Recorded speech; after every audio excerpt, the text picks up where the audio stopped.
She didn't scream when the riders circled her in the dark. She was done screaming. 3 days on a stagecoach from Missouri. Everything she owned in a single trunk. And now this horses breathing steam into the night air, men with rifles grinning down at her like she was something they'd already decided to take. Hannah Brooks pressed her back against the pine tree and thought, "So this is Montana." Then a shot cracked the dark wide open. If you're new here, please subscribe and follow this story all the way to the end. You won't want to miss what happens next. Drop a comment and tell me what city you're watching from. I love seeing how far this story travels. The rider fell from his saddle before the echo of the shot had even died in the trees. The second man yanked his horse sideways, eyes scanning the dark. The third one, the one who'd been reaching for Hannah's arm, let his hand drop like he'd touched fire. Nobody moved. Then footsteps. Slow. Deliberate. The kind of footsteps that weren't in a hurry because they didn't need to be. A man stepped out of the tree line with a rifle resting easy across one arm, the barrel still trailing a thread of smoke. He was tall, not in the showy way of men who wanted you to notice, but in the way of something built by weather and hard years. His hat was low. His jaw was set.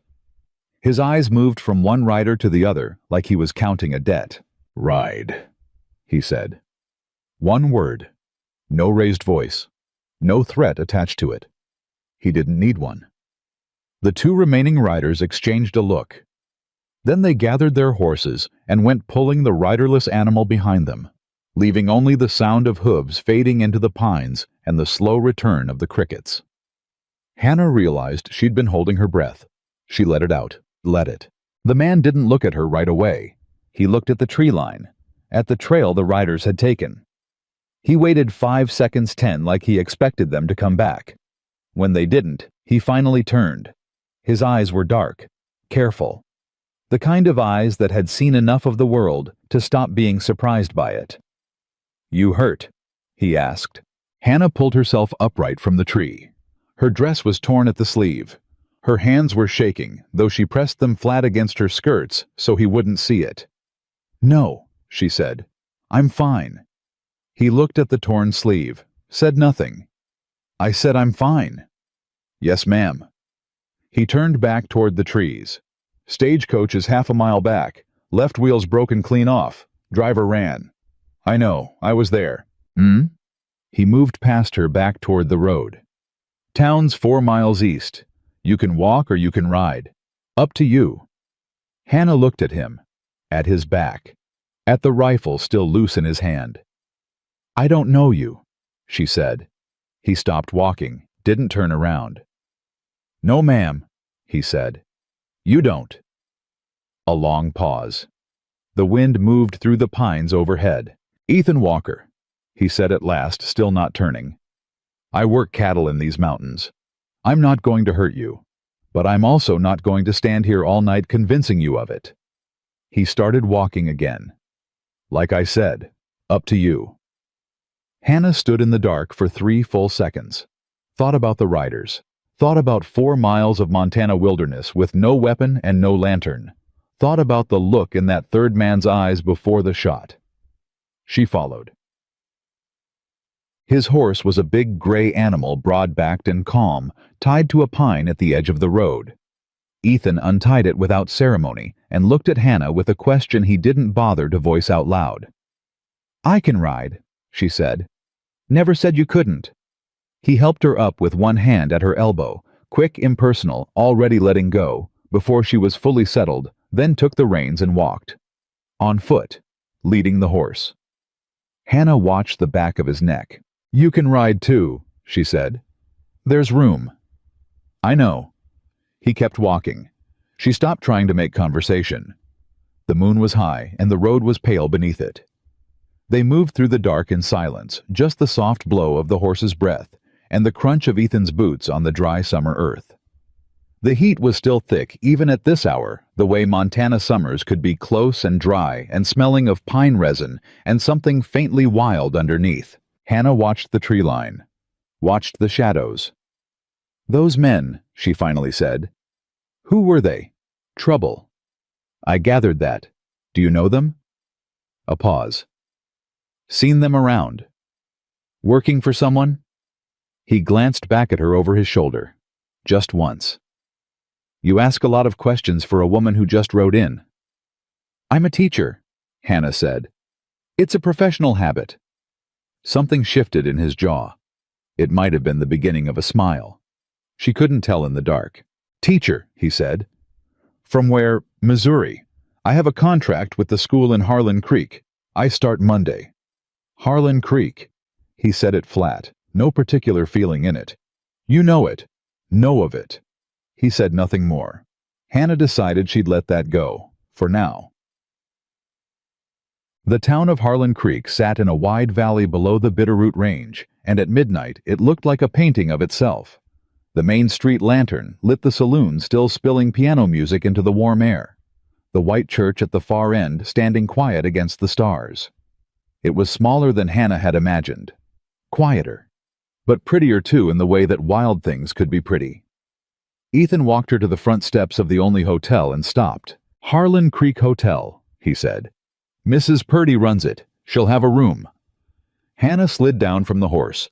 Her legs were steadier now. She smoothed her skirts, pushed her hair back from her face, and turned to look at him properly for the first time in full light.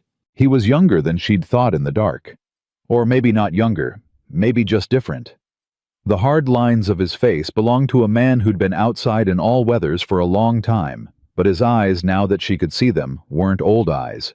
They were watchful eyes, eyes that held something back. Thank you, she said. Mr. Walker. He touched the brim of his hat. Ma'am. Turned the horse's head. Will I see you again? She didn't know why she asked. It came out before she'd thought it through. He paused with his back to her. Probably, he said, and rode away into the dark. Hannah met Victor Harlan the next morning at breakfast. He was already seated at the best table in the hotel dining room. When she came down, a broad-shouldered man in his 50s, with silver at his temples, and the kind of face that had once been handsome and had grown into something more than that authoritative warm.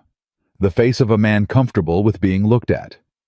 He rose the moment she entered, smiled like they were old friends. Miss Brooks. He extended his hand across the table. Victor Harlan. I own the cattle operation east of town. I sit on the school board. His grip was firm and brief. I've been looking forward to meeting you.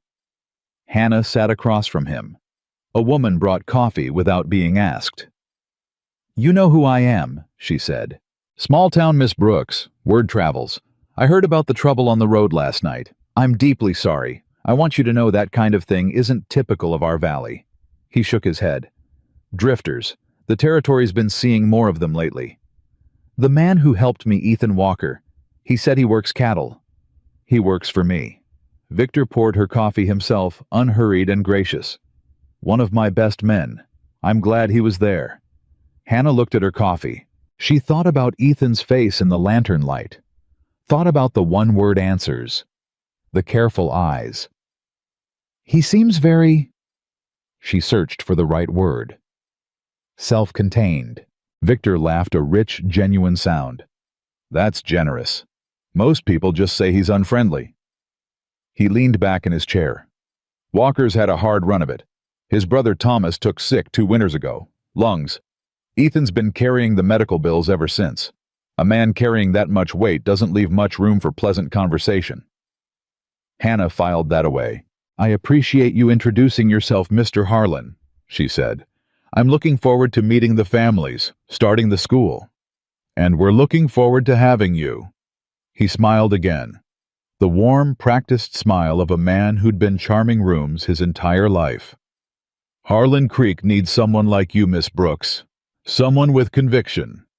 He rose, buttoned his jacket. If you need anything at all, my door is open. He left. The dining room seemed louder after he was gone.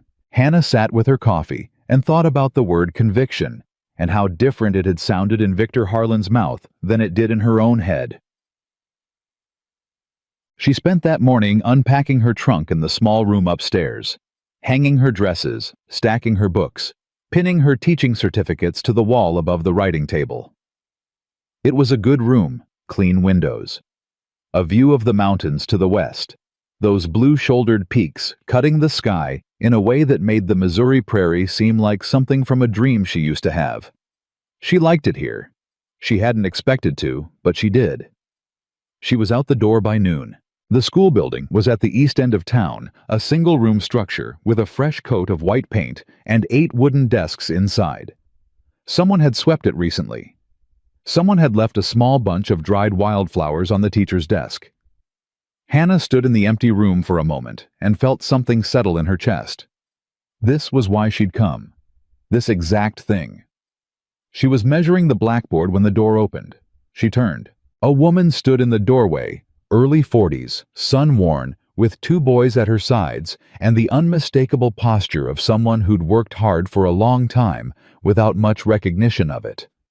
She looked at Hannah the way you looked at something you wanted to trust, but weren't sure you could afford to. "Mrs. Calloway," the woman said by way of introducing herself. "My boys are Jesse and Cal. They'll be in your class. Miss Brooks." Hannah held out her hand. The woman shook it with a grip that was brief but real. "I'm glad to meet you." The boys stared at her openly. Jesse, the older one, had a bruise along his left jaw, old enough to be yellowing at the edges but still there. Hannah didn't remark on it. She crouched down to their level and said, "Which one of you is the better reader?" Jesse pointed at Cal. Cal looked mortified. Hannah laughed, and that seemed to break something open because Mrs. Calloway's posture eased slightly, and she said, "We heard good things about you, from back in Missouri." I hope they were true. Mrs. Calloway looked at her for a moment. Something passed behind her eyes. "Miss Brooks," she said quietly, "you should know there are people in this town that'll be glad you're here, and people that won't." She said it like she was warning her about weather, like it was just a fact of the landscape. "Just so you know going in." Hannah looked at her steadily. "I appreciate the honesty, Mrs. Calloway." The woman nodded once, took her boys and went. Hannah stood in the empty schoolroom and thought about what she'd said. About the boys who needed teaching. About Jesse's bruised jaw. About Victor Harlan's smooth, practiced smile. She found Ethan Walker by accident on her 3rd day. She'd gone south along the creek bed looking for the Hendersons, a farming family whose children had missed enrollment at the school, and the trail she'd been following dead-ended at a fence line she hadn't expected. She followed the fence east, thinking she'd find a gate, and instead found a man crouched over a length of cut wire, with a pair of pliers and an expression like a thundercloud. He didn't hear her approach over the wind. "Mr. Walker." He looked up fast, the instinctive reaction of a man who spent time in country where surprises weren't welcome. Then his face settled when he saw her. "Miss Brooks." He set the pliers down, stood. "You're off the trail." "I was looking for the Henderson place." "Henderson's 2 miles north." His eyes moved to the wire, to the fence. "You shouldn't be out here alone." "I've noticed people keep saying that to me." She looked at the wire. "Was it cut deliberately?" He looked at her, a long measuring look. "3rd time this month," he said finally. "Somebody cuts the fence cattle drift south onto the open range. Somebody drives them off." He said it plainly, without emotion, which somehow made it worse. "Henderson lost 40 head that way last spring. Abernethy lost 60. 2 families that were doing fine this time last year are barely holding on now." Hannah felt something cold move through her despite the heat. "Who's driving the cattle off?" He picked up the pliers. "That's the question. Do you have an answer?" He said nothing, just crouched back down and began working the wire. Hannah crouched beside him. He looked sideways at her. "You don't have to."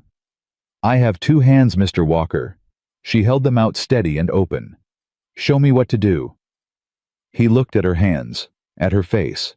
Something shifted behind his eyes that she couldn't quite name. "Hold this end," he said. "Don't let it spring back." She held it. They worked in silence in the summer heat, the creek murmuring below them, the mountains watching from the west. It was strange, Hannah thought, how easy silence could be with some people and how heavy it was with others. With Ethan Walker, it wasn't heavy at all. It was just the 2 of them doing a necessary thing, and neither of them needing to fill it with words. "Your brother," she said at last. Thomas. His hands didn't stop moving. Mr. Harlan tell you about him? Yes. Then you know. I know he's sick. I don't know much else. A pause. He twisted the wire ends together with practiced efficiency. 12 years younger than me, Ethan said. Took our mother's lungs the same as she did. She made it to 52. He paused. Thomas is 26. The number sat between them. I'm sorry, Hannah said, and she meant it without any of the polish people usually put on the phrase. He glanced at her. He's still alive. That's what matters.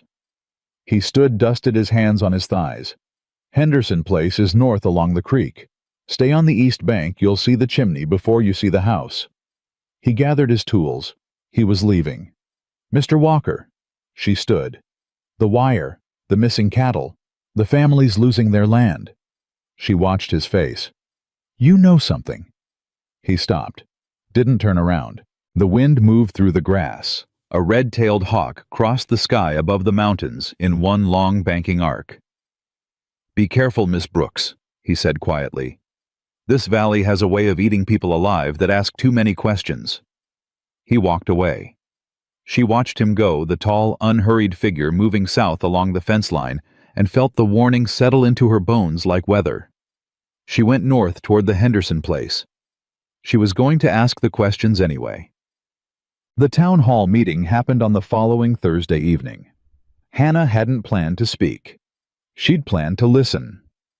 She'd sat in the back row with her hands in her lap and her mouth closed for the better part of an hour, while Victor Harlan stood at the front of the room and talked about grazing rights and land value and the territory's promising future, and the assembled ranchers and shopkeepers had nodded along the way.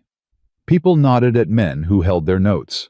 But then Mitchell Abernethy had stood up with his hat in his hands and said quietly that he couldn't make his payment this month. Couldn't make it next month either, most likely. And Victor had said with enormous warmth that he understood that he always tried to work with his neighbors, that he had patience, that he only asked that Mitchell hold up his end of the agreement they'd signed in March. The agreement Mitchell had mentioned to Hannah 3 days ago. The one he'd signed when the creek flooded his winter pasture and he'd had no choice. Hannah stood up. She hadn't planned to. Her legs just did it. Victor looked at her with mild, pleasant surprise. Miss Brooks, he said.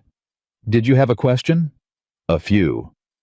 Her voice was steady, which was strange because her heart was beating very fast. Mr. Abernethy, what were the original terms of your agreement with Mr. Harlan? Mitchell looked startled to be addressed directly. Looked at Victor. Looked back at Hannah. 30-day notice before any debt collection action, he said slowly. And a right of first offer if he ever decided to. The agreement you signed in March didn't include those terms, Mitchell. Victor's voice was still warm, still patient. I'm afraid you may be misremembering. I'm not. I have the signed document. We can review it together. He smiled at the room. A reasonable man dealing reasonably with the confusion. Miss Brooks, I appreciate your interest in our community affairs, but these are contractual matters between private parties. 13 private parties, Hannah said. In the past 8 months, all of whom signed agreements with you during emergencies. All of whom are now behind on payments. And 2 of whom, the Henderson family and the Callaways, have had cattle go missing from fenced pastures 3 times each. The room had gone very quiet. Victor looked at her. The warmth in his face was still there, perfectly intact, but something behind his eyes had changed. Something had gone still and cold and absolutely focused. Those are serious accusations, Miss Brooks, he said softly. They're observations, Hannah said. I haven't accused anyone of anything yet. She sat down. The meeting ended shortly after. People filed out in clusters of 2 and 3, not meeting her eyes. Mitchell Abernethy gripped her hand on the way out and said low and quick, "Thank you," and then looked frightened by his own gratitude and walked away fast. Hannah stood outside the hall in the warm summer night, waiting for her heart to slow down. That was brave. She turned. Ethan Walker was leaning against the wall at the corner of the building, arms folded, hat low. She hadn't seen him at the meeting. She hadn't known he was there. "You were inside," she said, "the whole time. You didn't say anything." "No." She looked at him. "You know I'm right." His jaw tightened. "I know you just painted a target on yourself in front of the most powerful man in this valley." "I know that too." He pushed off the wall, came closer, close enough that she could see the worry in his face, not for himself, she realized, for her. "Go back to Missouri, Miss Brooks," he said quietly. "Take the next stage east and don't look back. There are other schools, other towns. There are other children here," she said. "Jesse Calloway has been coming to school with bruises for 3 weeks. 2 families are about to lose their land. And nobody in that room has said one word about any of it except Mitchell Abernethy, and he looked terrified the moment he did." She held Ethan's gaze. "I'm not going back to Missouri." He looked at her for a long moment.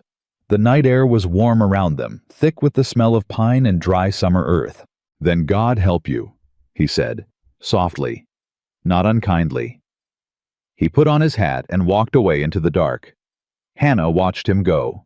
She thought about what Victor Harlan had looked like in that moment when the warmth went still behind his eyes.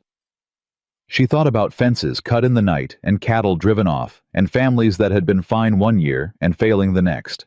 She thought about Ethan Walker saying "God help you" with his back to her, and something in his voice that sounded less like a farewell and more like a promise. She walked back to the hotel alone. Tomorrow she would start asking the questions that no one wanted answered. She had a feeling Ethan Walker would be there whether she asked him to or not, and Victor Harlan had just been told quietly, publicly, in front of his own assembled valley, that someone in Harlan Creek was no longer afraid of him. The smiling man with the silver temples stood at the edge of the same dark street, watching the schoolteacher's straight-backed figure disappear into the hotel. He stopped smiling. He reached into his jacket pocket, produced a folded piece of paper, and handed it without a word to the man standing at his shoulder. "Find out everything about her," Victor said. "Missouri, her family, anyone she owes money to, anyone she cares about." He buttoned his jacket. "And send word to the county sheriff. I want him here by Friday." He walked back toward the light. And Hannah Brooks, settling into the small hotel room with its mountain view and its teaching certificates pinned neatly to the wall, had no idea that the most dangerous man in the Bitterroot Valley had just decided she was a problem that needed to be solved. The sheriff arrived on Friday, just like Victor said he would. Hannah was in the middle of a reading lesson when she heard the horses. She didn't stop teaching. She kept her voice steady and her eyes on the children and finished the paragraph about the boy and the river. And only when she'd dismissed them for their noon break did she walk to the door and look out at the main street. 2 men, both on horseback, both wearing stars. The taller one had the kind of face that had made up its mind about everything a long time ago and wasn't interested in new information. He rode straight to Victor Harlan's office above the land company and didn't look at the schoolhouse at all. Hannah watched him go. Behind her, Jesse Calloway hadn't gone outside with the other children. He was still at his desk, turning his reader over in his hands, not reading it. "Jesse?" He looked up. "Do you know that man, the sheriff?" Jesse's eyes went to the window, went back to his reader. "That's Sheriff Cade," he said. "He came last spring, too, after Mr. Hendricks said something at the grazing meeting." A pause. "Mr. Hendricks left town 2 weeks later." Hannah kept her voice easy. "Left town or was made to leave?" Jesse didn't answer, which was its own kind of answer. She sent him outside, stood in the empty schoolroom and thought about Mr. Hendricks and Sheriff Cade and Victor Harlan's smooth, unhurried walk up those office stairs. Thought about how the machinery of a corrupt town worked, not with open violence, not at first, but with pressure. Quiet, patient, mounting pressure, until the inconvenient person decided on their own that somewhere else was a better idea. She was still thinking about it when Mrs. Purdy knocked on her hotel room door that evening and told her with genuine regret in her voice that she needed the room back. Hannah stood in the doorway. "I've paid through the end of the month." "I know." Mrs. Purdy couldn't quite meet her eyes. "I'll refund the difference. I'm sorry, Miss Brooks. I've got a family obligation, a cousin coming, She stopped, pressed her lips together. "I'm sorry," she said again. Hannah looked at her, at the apologetic slope of her shoulders, at her hands twisting together at her waist. "Someone spoke to you," Hannah said quietly. Mrs. Purdy said nothing, which was everything. "All right." Hannah kept her voice level. "I'll be out by morning." She packed her trunk, sat on the edge of the bare mattress, pressed her hands flat on her knees and breathed. This was how it started. She knew that now. She slept that night on a cot in the back of the Calloway barn, which Ruth Calloway offered without hesitation and with a fierceness in her voice that made Hannah feel unexpectedly like crying. "You'll stay here as long as you need," Ruth said. She was a compact, straight-backed woman who moved like she was always slightly ahead of whatever came next. "Don't argue with me." "I wasn't going to." Ruth looked at her sharply, then satisfied went inside. The barn smelled of hay and horses and the particular warmth of large animals sleeping.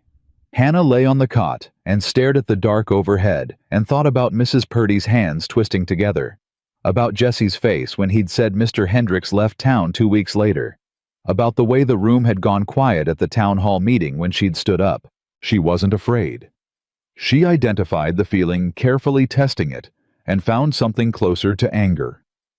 The slow, clarifying kind of anger that settled into the chest like ballast and made you steadier instead of shakier. In the morning, she taught school. The first child didn't show up on Monday. The second was gone by Wednesday. By the following week, Hannah had 7 students, where she'd had 19. Their empty desks were not moved. She kept teaching to the 7 who remained the Calloway boys, the Miller girl. 4 others whose families either hadn't gotten the message or had chosen to ignore it. She taught them everything she knew. She worked harder than she'd ever worked. She did not remark on the empty desks. But after school on Thursday, she rode to the Abernethy place and found Margaret Abernethy in the yard with a look on her face like someone bracing for a blow. "Miss Brooks," Margaret wiped her hands on her apron. "I'm sorry about Danny. He won't be coming back to school." "May I ask why?" Margaret looked past her, down the road, back. "Mitchell got a letter from the land office," she said low and fast, like she was getting it out before she could stop herself. "They're saying the original deed has a filing error. They want him to come to the county seat and sort it out. But the county seat is 3 days' ride, and if he leaves now with harvest coming—" She stopped. "It'll work out fine, I'm sure," she said louder now.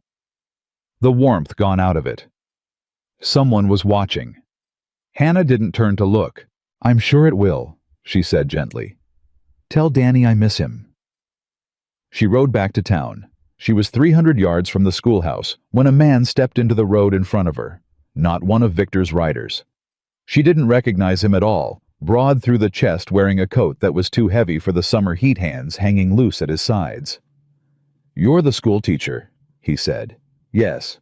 Mr. Harlan thinks you'd be happier in a different town." He said it the way you said the weather was looking fair. Conversational. Easy.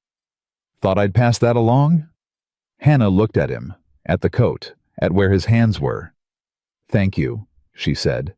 "I'll take it under consideration." She rode past him at a walk, kept her spine straight, didn't look back. Her hands were shaking by the time she reached the school, but she got down from the horse and went inside and graded papers until they stopped. She found the first family the next morning. Or rather, she found the place where a family had been. The Morrison place was 4 miles east, a small farm, 2 parents, 3 children, the youngest of whom, a girl named Clara, had been Hannah's best reader. Hannah had ridden out thinking she'd check on them, bring a book for Clara, maybe convince the parents to send her back. What she found was an empty house with the door hanging open. She went inside. The furniture was still there. The dishes were on the shelf. A pot was on the cold stove like someone had set it down and walked out mid-preparation. She stood in the middle of that silent kitchen for a long time. Then she got back on her horse and rode. The Delacroix place was empty too. Smaller farm farther east, closer to the mountains. The garden was untended but still green, which meant they hadn't been gone long. A child's shoe was on the porch steps. Hannah dismounted, picked up the shoe, held it. They left 3 days ago. She spun around. Ethan Walker was sitting on the fence rail at the corner of the yard, one arm across his knee, watching her. He was wearing the look he often wore, the one that showed nothing but meant a great deal. "Where did they go?" Hannah asked. "Don't know. Fast wherever it was." He looked at the house. "Morrison family too, I reckon, from that look on your face." "Why didn't you tell me? You were teaching school." "Ethan." She crossed the yard toward him. She was angry and she let him see it. 2 families gone, no warning, no goodbye, just gone. She stopped in front of him. "What is happening in this valley?" He looked at her for a long moment. Then he climbed down from the fence. "Walk with me," he said. She walked. He talked. Not the way he usually talked, in short, careful fragments, each one measured before it left his mouth. He talked like a man who'd been holding something back for a long time and had just made a decision about it. "Victor Harlan has been in this valley for 14 years, Ethan said. "When he came, he was the 4th biggest cattle operation in the territory. Now he's the biggest, by a lot." He kept his eyes ahead on the mountains. "The families that used to sit above him on that list are all gone. Most of them sold. Some of them left fast, like the Morrisons. One of them, a man named Garrett, who had the biggest spread in the Eastern Valley, died in what the county recorded as a riding accident." His jaw was set. 3 witnesses said his horse was fine, said there was nothing wrong on that trail. Hannah walked beside him and listened.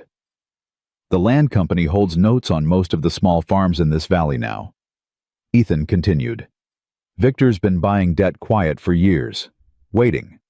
When he decides it's time for a family to move on, he finds the number on their note, sends someone to the land office to flag a filing irregularity, cuts their fence, drives off their cattle, sends a man to stand in the road."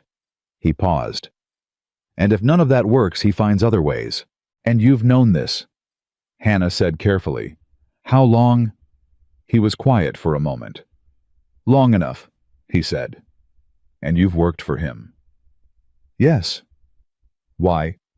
He stopped walking, turned to face her. The honesty in his expression was uncomfortable to look at, not because it was false, but because it wasn't. "Thomas's medical bills are held by Victor's land company," he said, "same as the farm notes. If I walk away or cause trouble, he calls in the debt and Thomas loses his care." He held her gaze. "I know what that makes me." "It makes you a man with no good options," Hannah said. He looked at her like he hadn't expected that. "I've been trying to find evidence," he said. "Something I could take to the territorial marshal, something that can't be explained away." He paused. "Garrett's accident, the missing families, the altered deeds. I need something concrete, one piece of solid proof. I want to help." "No." "Ethan, no." Firm. Final. He started walking again. "You're already a target. You stood up at that meeting and said what nobody else would say, and now Harlan has people watching you." He glanced sideways at her. "The man in the heavy coat. Don't look surprised. I know about him. That was a warning." "I know it was a warning. Then you know that the next thing won't be a warning."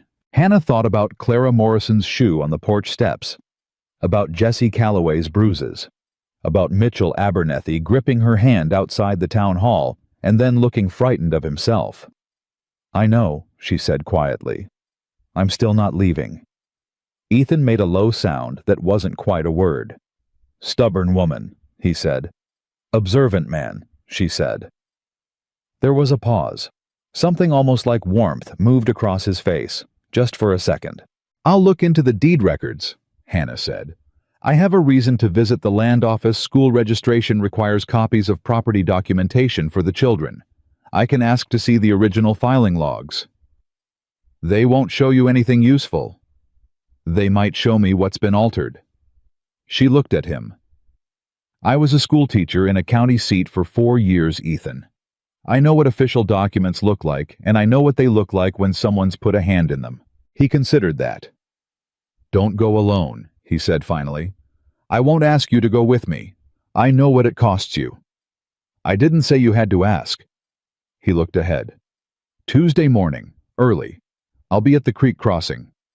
He walked back toward the fence without waiting for her answer. Hannah stood in the empty Delacroix yard and watched him go, and felt something settle between the anger and the grief, something steady and certain and surprisingly warm. She thought not for the first time that Ethan Walker was a great deal more complicated than a man who said very little. The land office was run by a man named Prescott, who had the eyes of someone who'd made a series of small dishonorable choices over a long period of time and had learned to live with them by not thinking too hard about anything. He greeted Hannah with cautious pleasantness and Ethan with a look that lasted about half a second too long. Hannah explained about the school registration. Prescott relaxed slightly. He was comfortable with teachers wanting documentation. Normal request. No threat. He brought the registration files. Hannah went through them carefully, methodically, while Ethan stood near the door and said nothing, and Prescott watched them both from behind his desk with the particular stillness of a man who wanted to seem unconcerned. The registration files were clean. Hannah hadn't expected anything else. Victor wouldn't compromise that layer, but the registration files were cross-referenced to property deeds, and the deed index had to sit on the same shelf right there behind Prescott's left shoulder in plain sight. And while Hannah was asking Prescott a detailed question about the cross-referencing system, watching him turn to answer it, Ethan crossed quietly to the shelf, ran his finger down the index spines and stopped. He looked at one entry for approximately 3 seconds. Then he stepped back to the door. Hannah wrapped up her question and thanked Prescott, and they left. Outside, walking toward the creek, Ethan kept his voice low. "Morrison deed," he said. "Filed in March of last year. It's listed in the index as having a recorded lien from June of this year." He paused. Morrison family was already gone by the time that lien was filed. Hannah processed that. "They backdated it," she said, "or filed a lien on a property they'd already forced the family off of. Either way, it's not legal." Another pause. "And there were 3 other deed numbers next to Morrison's with the same notation. Same month, same hand." "Whose hand?" Ethan looked straight ahead. Prescott's. The weight of it hit Hannah all at once. Not Victor Harlan's name on anything. Prescott. A county official, which meant this went further than one powerful rancher pressuring his neighbors. This was a system. This was constructed. "That's why the marshal hasn't come," she said quietly. "Victor isn't just buying land. He has people inside the county structure." "Yes." "So who do you report a corrupt county official to?" Ethan's jaw tightened. "Territorial government, Helena." He looked at her. "Which means someone has to get there without Victor's people knowing. And someone has to have proof, not just an index entry a judge could call a clerical error. We need the original deed filings. We need something Victor can't walk back." He stopped walking. "Hannah." It was the first time he'd used her name. He didn't seem to notice. "This isn't a thing we fix by asking the right questions anymore. This is bigger than this valley." She looked at him. "I know," she said. "You should be frightened." "I am," she said honestly. "But frightened doesn't mean stopped." He looked at her for a long moment in the summer heat. The mountains behind him. The creek, bright and indifferent below. Something in his face moved, not quite the warmth she'd seen before, but something deeper, something that had more weight to it. "I have to tell you something," he said. She waited. "Victor approached me 2 weeks ago," Ethan said. "Before your town hall meeting. He told me you'd be arriving and that you might be trouble." He said the word with a particular tone. "He asked me to report to him on what you said and who you spoke to." Hannah went very still. "And did you?" she asked. Her voice was even. "I told him you were a schoolteacher who minded her own business." His eyes didn't move from her face. "That's the last thing I've told him about you." She breathed. "I'm telling you now," he said, "because you have a right to know what you're dealing with. And because—" He stopped. Because he looked away, toward the mountains, back. Because I'm done, he said simply. With all of it. The debt, the silence, the fence mending for a man who cuts the fences. I'm done. He squared his jaw. I don't know yet what that costs, Thomas, but I'm done. Hannah felt something crack open in her chest. Not the sentimental kind of crack, but the honest kind. The kind that happened when something true was said out loud. We'll figure out Thomas, she said. He looked at her sharply. There are doctors in Helena who don't work for Victor Harlan, she said. If we get to the territorial government, we get to resources Victor can't touch. She held his gaze. We figure it out. Ethan stared at her. You barely know me, he said. I know enough, she said.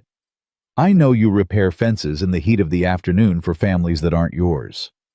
I know you spent 3 months pretending to work for a criminal to protect your brother.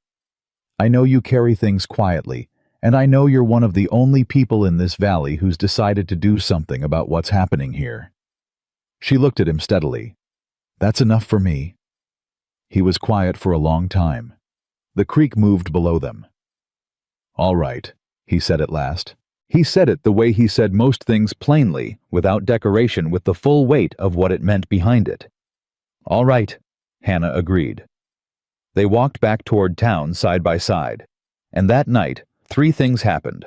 A barn belonging to the Calloway family caught fire at midnight and burned to the ground before anyone could reach it. Ruth Calloway got her boys out and stood in the yard with her arms around both of them and watched it go. A note appeared under the door of the schoolhouse. Stay silent, or the children pay next. And Mitchell Abernethy, who had shaken Hannah's hand outside the town hall and called it gratitude, was found at first light by his wife, beaten badly enough that he couldn't stand, with no witness and no explanation that anyone in authority was willing to write down. Hannah stood in the Abernethy yard in the gray morning light, looking at Mitchell's face, and felt the anger she'd been carrying shift into something harder and colder and more resolute. Victor Harlan was no longer just pressuring people. He was sending a message, and the message was meant for her. She looked up from Mitchell's face and found Ethan standing across the yard, watching her with an expression she'd never seen on him before. It wasn't anger. It wasn't fear. It was grief, she realized. The old settled kind that had been living in a man for a long time and was finally finding something worth coming out for. He crossed the yard toward her. I know where Victor keeps his records, he said quietly. The real ones, not Prescott's index. Victor's own ledger. The one that lists every deal, every threat, every dollar paid to every official in 3 counties. He stopped in front of her. He keeps it in a lockbox at the ranch house. East study, 3rd drawer. Hannah looked at him. You've seen it, she said. Once. 2 years ago, before I understood what I was seeing. His voice was flat. It lists Thomas's debt specifically, with a notation beside it. He paused. The notation says, leverage maintain. The words landed in Hannah's chest like stones. He never intended to let Thomas go, she said. No. Paying the debt wouldn't have freed you. No. She looked at him, at the grief and the steadiness and the decision she could see had already been made. Then we get the ledger, she said. He nodded once. That's going to start a war, he said. It's already a war, Hannah said. We've just been the only ones not fighting back. The morning light came up gold over the Bitterroot Peaks and lay itself across the scorched ground where the Calloway barn had been, and somewhere in the valley, a hawk called once and went silent. And Ethan Walker looked at Hannah Brooks across the yard of a battered man's home, and something passed between them that neither of them put into words. They didn't need to. There was work to do. They planned it for 3 days and argued about it for 2 of them. Ethan wanted to go alone. Hannah refused. Ethan said it was too dangerous. Hannah pointed out that she was already sleeping in a barn because Victor Harlan had pressured her landlady, that Mitchell Abernethy was recovering from a beating with no legal recourse, that 2 families had vanished from their homes like smoke, and that a note had been left under her schoolhouse door threatening children. She said all of this in a voice so steady and so utterly without hysteria that Ethan ran out of reasonable counter-arguments and settled for unreasonable ones. "You don't know the ranch layout," he said. "You'll show me. You've never done anything like this." "Neither have you." He opened his mouth, closed it. "I've never broken into a man's house and stolen evidence of criminal conspiracy," he said finally. "Neither have I," Hannah said. "But I've graded 412 essays on the American justice system, so I understand the principle." Something moved in his jaw that he was fighting very hard not to let become a smile. "Thursday night," he said, "Victor hosts his monthly dinner. Every county official he owns, the Sheriff Prescott, 2 men from the Territorial Land Board. The ranch house will be full of people in the front rooms and empty everywhere else." He looked at her. "East wing. 3rd drawer. In and out in 10 minutes. "Agreed. If anything goes wrong, anything you run. You don't wait for me, you don't come back. You ride straight for the Calloway place, and you don't stop." "Ethan, that's not negotiable." She looked at him, at the set of his jaw and the worry he was trying to wear as firmness. "All right," she said quietly. He nodded, looked away. "I'll get the horses." Thursday came in hot and still, the kind of summer night that sat heavy on the chest and made sounds carry farther than they should. They rode out at 10, when the dinner would be deepest, into its 2nd hour, Victor at his most expansive, and his guests at their most comfortable. Ethan knew the pattern. He'd attended enough of those dinners as the reliable help in the yard, present enough to be invisible. They didn't speak on the ride out. There was nothing left to say that hadn't been said. Hannah rode beside him and kept her breathing even and thought about Mitchell Abernethy's face, about Clara Morrison's shoe on the porch steps, about Jesse Calloway, who had come to school that morning and done his reading with a concentration so fierce it looked like defiance, which Hannah had decided was exactly what it was. The ranch house was lit up against the dark like something festive and wrong. Music drifted from the main windows. Laughter. The sound of men who believed they were safe. Ethan tied the horses a 1/4 mile out in the trees. They went the rest of the way on foot. The east wing was dark. The window Ethan had described was unlatched. He'd seen to that 2 days earlier during his last required appearance at the ranch. Hannah had not asked how he'd managed it without raising suspicion. She'd decided there were things Ethan Walker handled best without an audience, and this had been one of them. He went through the window first, helped her through after. His hands were quick and certain, and let go the moment she had her footing. The study was dark. Ethan moved without hesitation. He'd described the room to her in such detail, she could almost see it herself. Desk, bookshelf left, cabinet right, 3rd drawer. She heard the soft protest of wood as he pulled it open. A pause. A longer pause.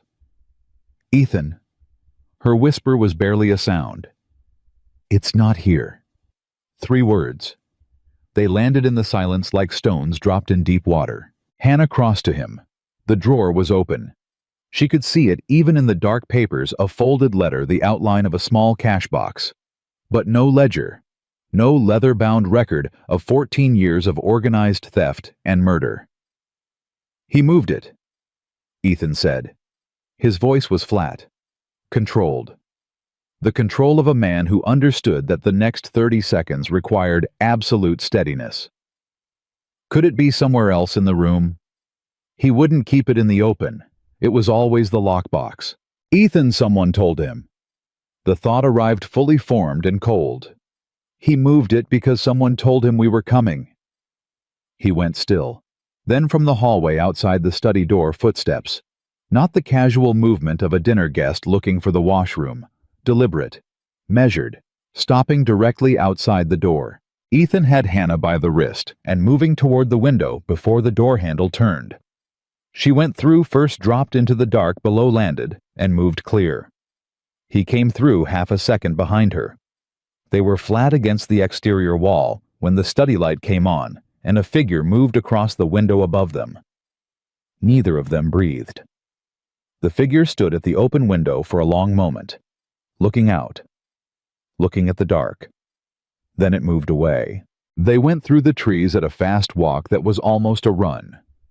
Ethan's hand at Hannah's elbow, not guiding so much as keeping the pace, and they didn't stop until they reached the horses and the cover of the pines. Hannah pressed her back against a tree and breathed. "Who knew?" she asked. "3 people." Ethan was already thinking she could see at that particular stillness that meant his mind was moving fast. "You, me, and—" He stopped. "Ruth Calloway," Hannah said. She'd told Ruth the broad shape of the plan, not the details, but enough. Ethan shook his head. "Ruth Calloway has more reason to bring Victor Harlan down than anyone in this valley. It wasn't Ruth." "Then who?" He looked at her. "I need to think," he said. "Right now we need to move. They know someone was in that study. They'll search the property." They rode. He took her north into the mountains, which was not the plan they'd made, and not any plan at all, just the only direction that put distance between them and the ranch before Victor's men could saddle up. The summer night pressed close, and the trail climbed, and Hannah rode without asking questions, because Ethan's back was straight, and his pace was deliberate, and she had learned enough about him to know that was not the posture of a man without a destination. They rode for 2 hours. The ranch Ethan brought her to was small, barely more than a cabin, with a good roof and a solid corral. An old man came to the door with a lantern and a rifle, and a face that could have been carved from the same wood as the cabin walls.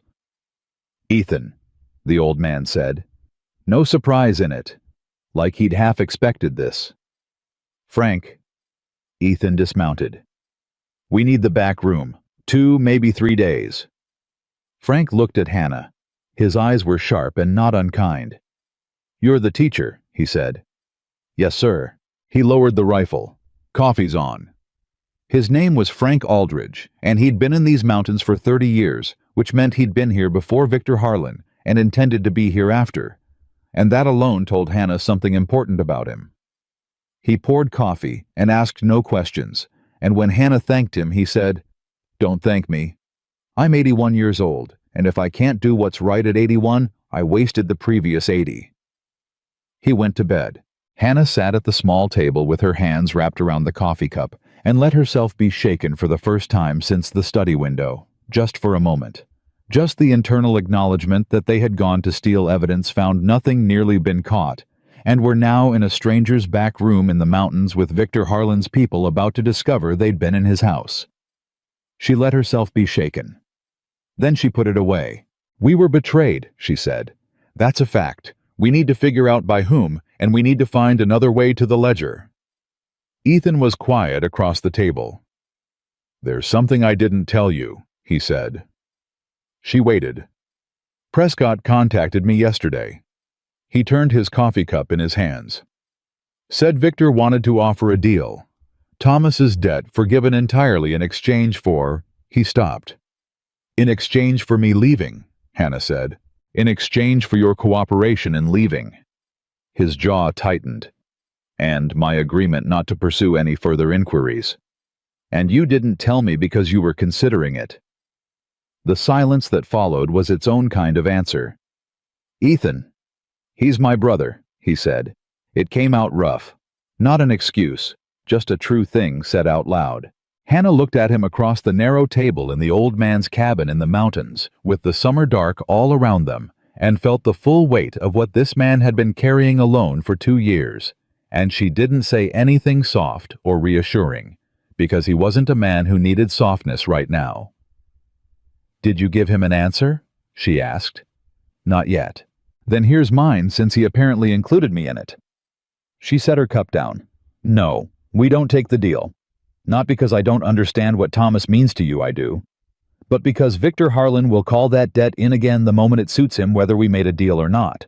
A man who uses leverage maintain as a bookkeeping notation does not release leverage. He just finds new terms." She held Ethan's gaze. "The only way Thomas is truly free is if Victor is finished." Ethan looked at her for a long time. Then he said, "I know that. I've known it for a long time." He set his cup down. "I just needed to hear someone else say it." She nodded. Then let's figure out where the ledger is, she said. It was Frank Aldridge, of all people, who gave them the answer.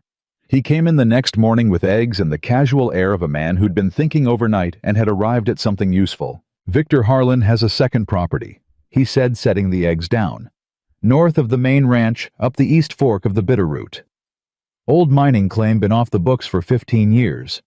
He rebuilt the cabin on it 6 years ago." Frank poured himself coffee. "I know because I watched him do it.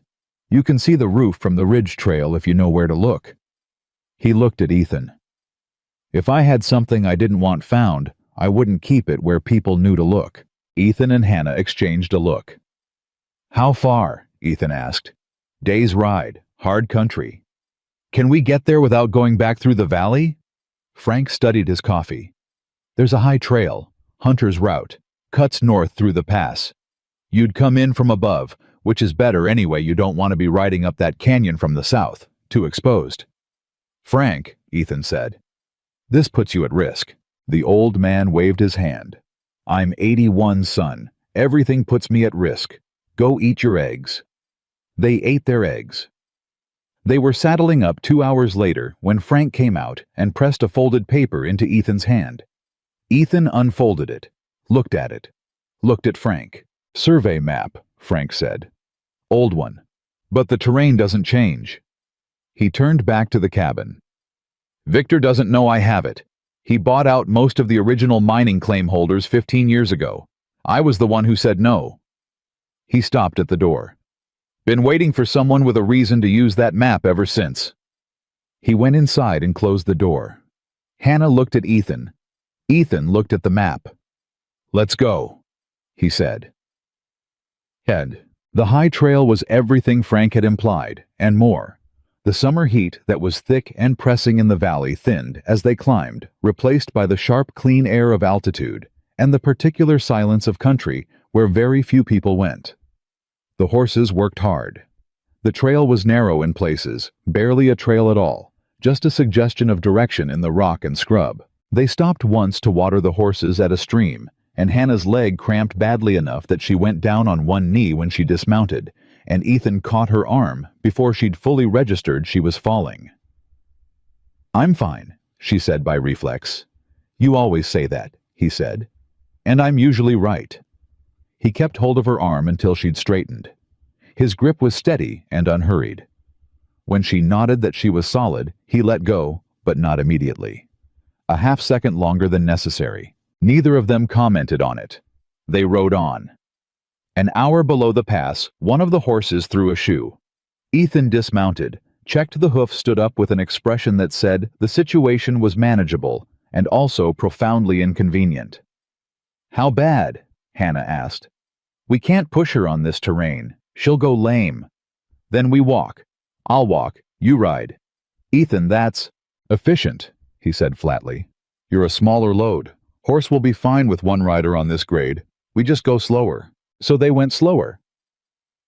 Ethan walked beside her horse, and the horse picked its way carefully, and Hannah watched the back of Ethan's neck and the set of his shoulders and thought about all the things he'd done in the past week alone that he hadn't mentioned or complained about.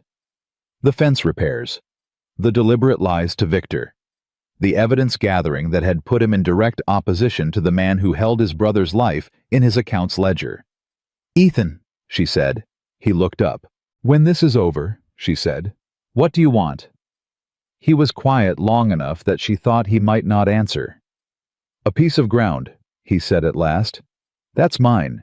Small enough to manage, big enough to matter." He kept walking. "Maybe cattle, maybe horses, something living." He looked at the mountains. "Quiet." "That's a good answer," she said. He glanced at her. Something warm in it. "What about you?" he asked. "I want to keep teaching, somewhere that needs it and knows it needs it." She thought about Jesse Calloway reading with that fierce concentration. "And I want to see Mitchell Abernethy's children get what they're owed, and the Morrisons find their way back to this valley if they want it, and Clara Morrison to have her reader back and a desk to read it at." Ethan looked at her for a moment. "You remember all of their names," he said. "They're my students. Some of them you only knew for 2 weeks. Doesn't matter. She looked down at him from the horse. They sat in my classroom and tried. That means I carry their names. He turned forward and walked and said nothing. But something in his posture had changed, a slight easing a degree or two off the permanent tension he wore. She noticed. She didn't say anything about it. They reached the ridge above the mining cabin as the light was going gold. Ethan went first, low, moving along the ridgeline until he could see down. Then he came back to where Hannah had the horses. "Cabin's there," he said quietly. "No horses in the corral, no smoke. I don't think anyone's been here recently." "Victor moved the ledger here, not his people," Hannah said. "Hannah, that's what I'm counting on." He looked at the sky. "We go in now, while the light's still with us. I don't want to do this in the dark." Agreed. The cabin was simple. 1 room, a cold stove, a cot, shelves with supplies. The kind of place built for men moving through country, not for living in. Hannah began with the shelves, and Ethan went straight to the floor, which he moved across, systematically pressing, listening, looking for the particular give of a board that had been lifted and set back. He found it in 4 minutes. It was a shallow space barely deep enough for the box it held. Ethan lifted the board, reached in, and came up with a flat tin box, sealed with a simple latch. He set it on the cot and looked at Hannah. She opened it. The ledger was smaller than she'd imagined. 50 pages, maybe 60. Dense handwriting columns of numbers, names, dates. She turned to the first page and read, and her hands went still. Then she turned to another page, then another. "Is it what we need?" Ethan asked. "It's everything," she said quietly. "Ethan, it's everything. Garrett's death, the Morrisons, the altered deeds. Payments to Prescott going back 9 years. Payments to Sheriff Cade. 3 names from the Territorial Land Board." She looked up. "There's a notation about the Morrison family specifically. It says relocated under duress with a date and an amount paid." Her voice went flat. "He kept records of his own crimes, in his own hand, because he never thought anyone would find them." Ethan stared at the ledger. "Because no one ever pushed back hard enough to look," he said. They looked at each other across the small cabin in the fading light. "We need to move," Ethan said. "If Victor figures out where we've gone—" The horse outside screamed, not the normal alarm of a startled animal, the shrill, raw sound of something suddenly and badly frightened. Ethan was at the door before Hannah had fully registered the sound. He pulled it open a crack, looked shut, it hard and fast. "3 riders," he said. Low, fast, no wasted words. "Coming up the South Trail, armed, Harlan's men." He crossed the room, took her arm. "The north window, now." "The ledger?" "Already." He pressed it into her hands. She hadn't seen him move. They went through the north window, into the cooling mountain air, and Ethan took the ledger back and tucked it inside his coat, and they moved up the slope away from the cabin into the trees above it. Below them, the 3 riders reached the cabin. The door came open, voices harsh and urgent moving through the single room. Hannah pressed against a pine tree and heard Ethan breathing beside her, controlled and slow and focused on matching her breathing to his, because it was the only useful thing she could do. "Gone," a voice from below. "Recent though, look at the floor." They got the box. A different voice, colder, a silence. Then the cold voice again. "Fan out. They're on foot up the slope." Ethan's mouth was at her ear. "Run," he said. "Now. Don't stop." She ran. The slope above the cabin was steep and thick, and the going was brutal, grabbing branches to pull herself up. Boots slipping on the summer dry ground, lungs burning in the thin air. Ethan was behind her. She could hear him, and behind Ethan, she could hear the crashing of men coming up through the brush and the harsh calling of one to another. She didn't look back. The ridge came up faster than she expected. She crested it and almost went over the other side before Ethan's hand caught her jacket and hauled her left along the ridge toward where they'd left the horses. One of the horses was gone, cut loose or spooked. Hannah couldn't tell which. The shoed horse was still there, tied hard and trembling. One horse. She looked at Ethan. "Get on," he said. "Together." "Hannah." "Together," she said, and swung up without waiting. He was up behind her before she'd settled his arm around her waist, gripping the ledger between them, and the horse lurched forward into the dark of the north slope. They rode hard and low, and the horse was carrying double, and the trail was poor, and none of it mattered, because the alternative was the men with the cold voices coming over that ridge, and the ledger pressed against Hannah's ribs, through Ethan's coat like a heartbeat. Behind them, a shot, then another, neither one close enough to matter. They kept riding. When the shooting stopped, when the sound of pursuit had faded into the general silence of the mountains, and the only sound was the horse's labored breathing, and the wind, Ethan eased the pace. Hannah became aware of his arm around her, his warmth, the solidity of him at her back. Neither of them said anything. The mountains held them in the dark, and the summer stars came out overhead in that way they did at altitude sharp and multiple, and so close they felt like a condition of the air rather than a feature of the sky.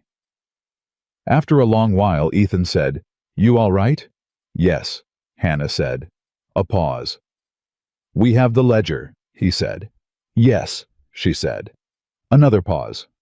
"Thomas," Ethan said, and something broke slightly in that word, just slightly, just at the seam of it. Hannah understood. They had the ledger, which meant this was real now, which meant Victor Harlan, whose hand had written every name in that ledger, was about to discover that the evidence he'd hidden in the mountains had walked out of those mountains in the arms of a woman he'd tried to frighten away and a man he'd tried to own. "Thomas will be fine," she said. Ethan's arm tightened slightly around her waist, not in response to the terrain. The terrain was smooth here. He didn't say anything. But he didn't let go. They rode through the mountain dark toward Frank Aldridge's cabin, the ledger between them and the stars above them, and behind them, far below in the valley, a lamp was lit in Victor Harlan's ranch house, and a man who had never been stopped before finally understood that something had gone very wrong.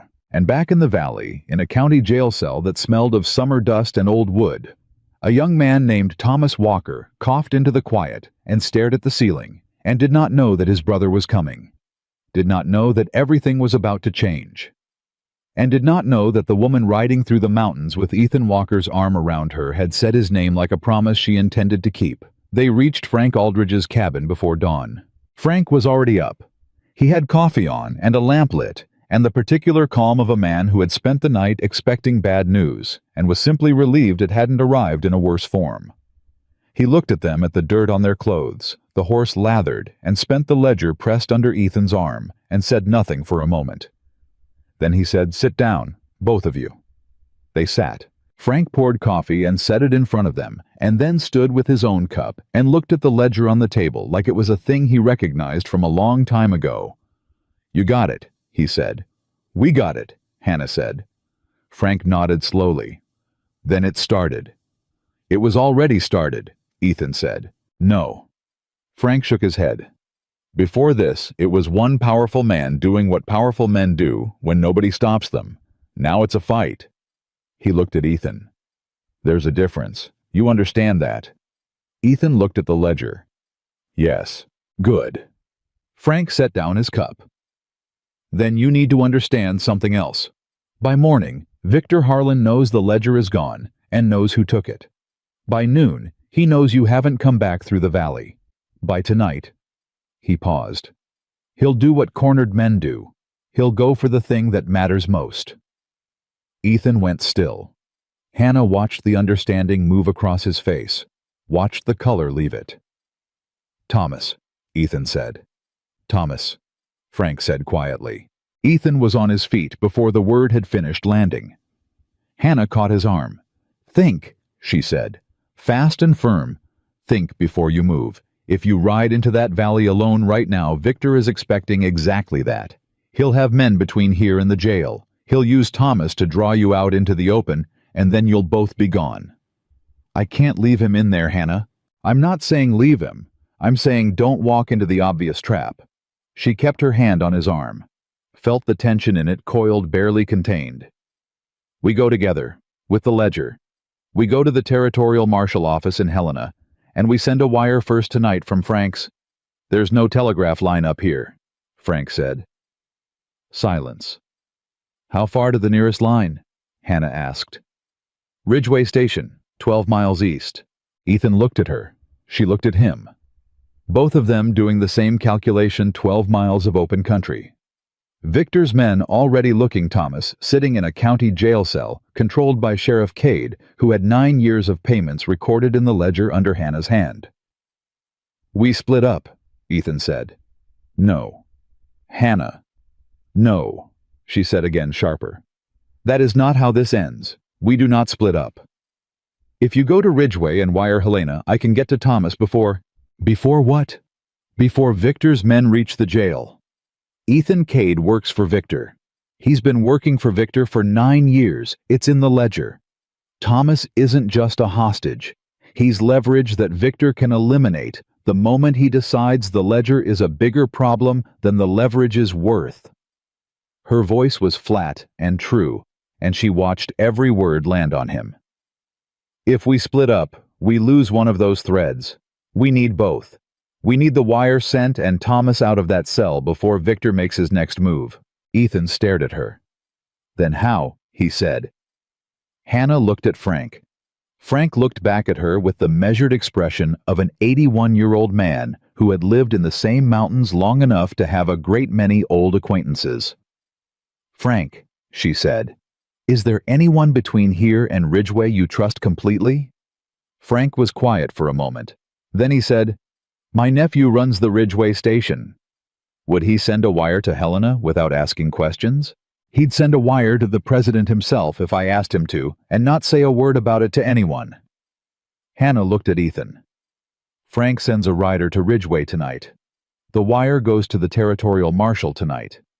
We ride for the valley at first light together, and we get Thomas out before Victor gets his answer from Helena and understands the walls are closing. Ethan looked at her for a long moment. She could see him testing it, pulling at the edges of the plan, the way he tested wire, looking for where it would fail. It's tight, he said. Everything about this is tight. If Cade moves Thomas before we get there, then we find him, but we go together. She held his gaze. I need you to trust me the same way I've been trusting you. He looked at her face. Something moved through his eyes that was complicated and tired and absolutely certain, all at once. All right, he said. Frank was already putting on his coat.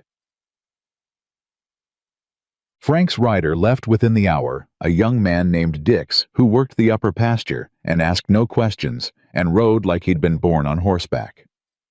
Frank watched him go and said, He'll be at Ridgeway before midnight, with the confidence of a man who knew exactly what his people could do. Hannah and Ethan slept in shifts, 2 hours each.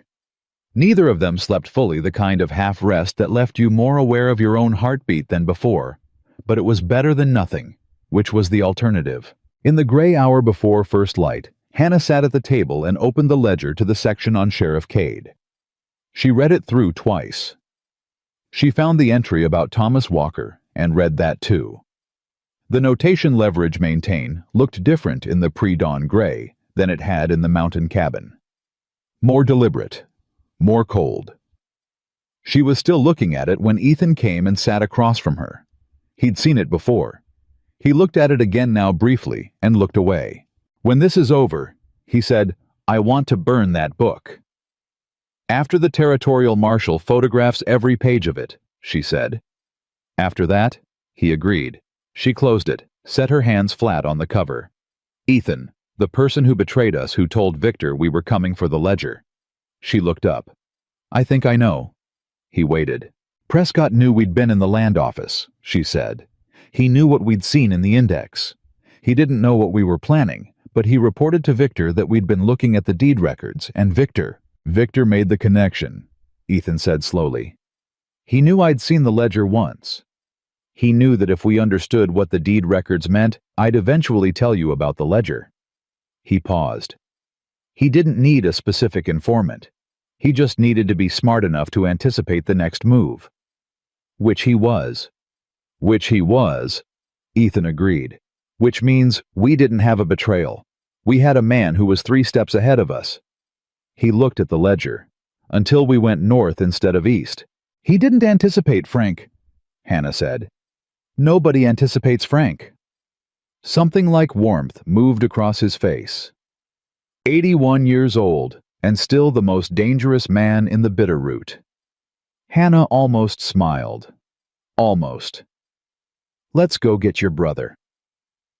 Dugda. They came into the valley from the north as the sun broke the mountains, which meant they came in with the light behind them and the town still mostly asleep. And Victor Harlan's men, if there were any on the north road, would be looking into the glare. There were 2. Ethan saw them first 2 riders sitting their horses at the crossroads where the north trail met the main valley road. Not moving, just sitting. He pulled up. Hannah pulled up beside him. They'll have seen us, she said quietly. Yes. So we don't run. No. He straightened in his saddle. We ride past them like we belong here, which we do. He looked at her. Keep the ledger inside your coat. If they stop us, you're a school teacher coming back from visiting a friend in the hills. And you? I'm a cowboy heading to work. He looked at the 2 riders. Let me talk. They rode forward. The 2 men watched them come without moving. One was the man from the road, the one in the heavy coat who'd told Hannah Mr. Harlan thought she'd be happier in a different town. He recognized her. She could see it. Walker, the coated man said. His eyes moved to Hannah and back. Morning, Ethan said. Easy, unhurried. The voice of a man who had nothing to explain. Mr. Harlan's been looking for you. I heard. Ethan kept his horse moving at the same steady pace. Tell him I'll be by this afternoon. A pause. The coated man's eyes moved to the shape of Hannah's coat. She kept her face neutral and her hands loose on the reins. He said, now, the coated man said, I've got something to finish first. Ethan didn't stop, didn't speed up, just kept riding past them the way a man rode who was accustomed to being obeyed in matters concerning his own schedule. Afternoon. Hannah rode beside him and did not turn her head and did not breathe fully until they had covered another 200 yards and the sound of the 2 horses behind them had not come. They're watching us, Ethan said, very quietly. Don't look back. I know. She kept her eyes forward. How long before they report? They already reported. Someone will be riding to Victor right now. He calculated. 20 minutes before Victor knows we're in the valley. 30 before he can get men to the jail. Then we have 20 minutes. 18, he said. Let's go. They didn't run the horses. Running horses drew eyes in a town just waking up. They moved fast and purposeful, the way people moved when they had a reason but not a crisis. And they reached the county jail at the east end of the main street in 12 minutes. Sheriff Cade was already there. He was standing outside the jail door, with his thumbs in his belt, and the look of a man who had been told to expect company. He watched them ride up with the patient expression of someone holding all the cards and aware of it. Miss Brooks, he said. Walker. He looked at Ethan. You've had yourself quite a night from what I hear. Ethan dismounted. Hannah stayed on the horse. I want to see my brother, Ethan said. I'm afraid that's not possible right now. Thomas is... Cade paused, constructing the lie at a leisurely pace. Thomas is being transferred to county medical this morning. Orders from Mr. Harlan. He's arranged for a specialist. Very generous of him. The words landed like a trap closing. Hannah felt the cold move through her. This wasn't Cade improvising. This was Victor's contingency. This was what happened when the ledger disappeared from the mountain cabin. Victor had activated his next move before dawn. Thomas wasn't being helped. Thomas was being moved to somewhere Victor controlled completely. When? Ethan asked. His voice was absolutely level. Wagon's being arranged now.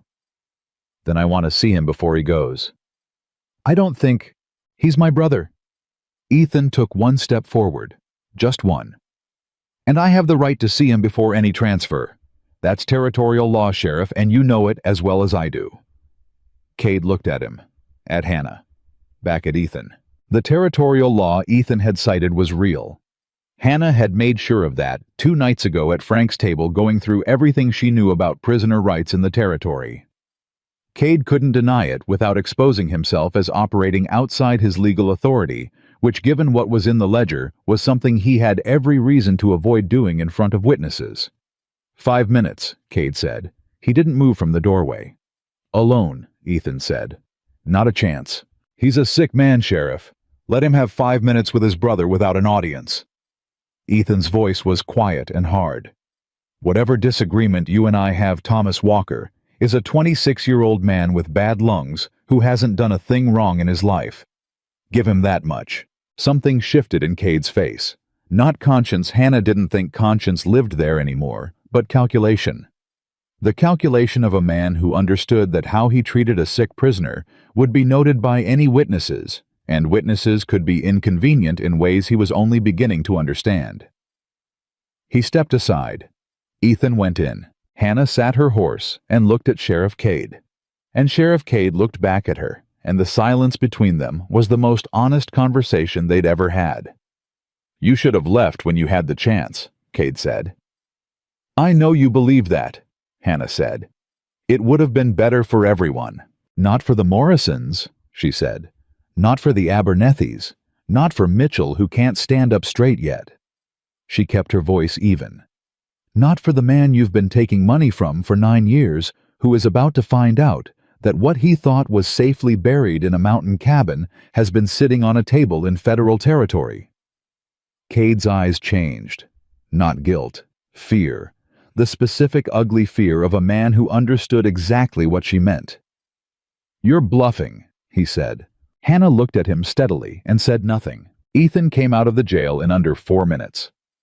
Behind him, walking slowly wrapped in a blanket despite the summer morning, came a young man who was clearly Ethan's brother, the same dark eyes, the same set to the jaw, though his face was thinner and the effort of walking showed in every step.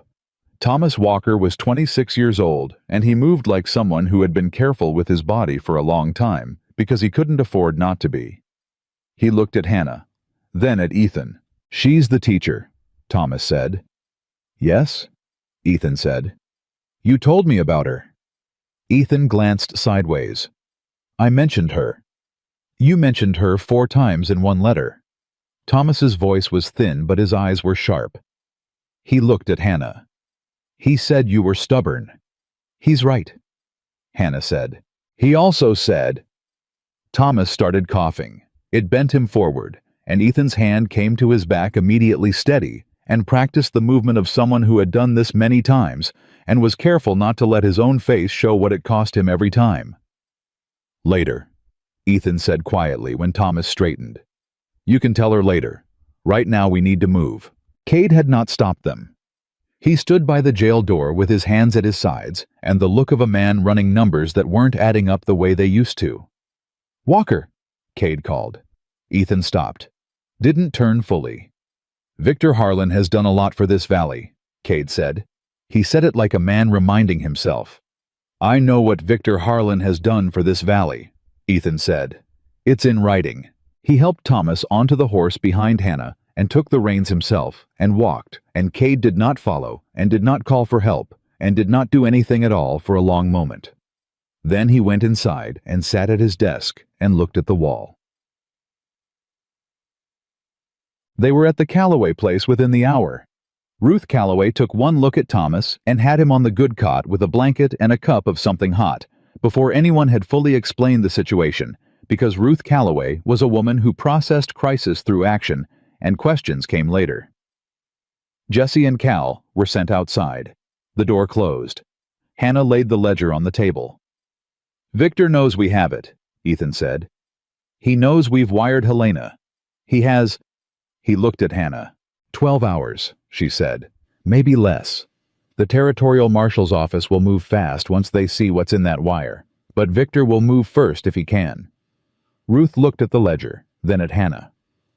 "What does he do?" Ruth asked. "When cornered?" "He's never been cornered," Ethan said. "I don't know." "He escalates," Hannah said. Both of them looked at her. Every time someone pushed back, he escalated. Mitchell speaks up at the town meeting.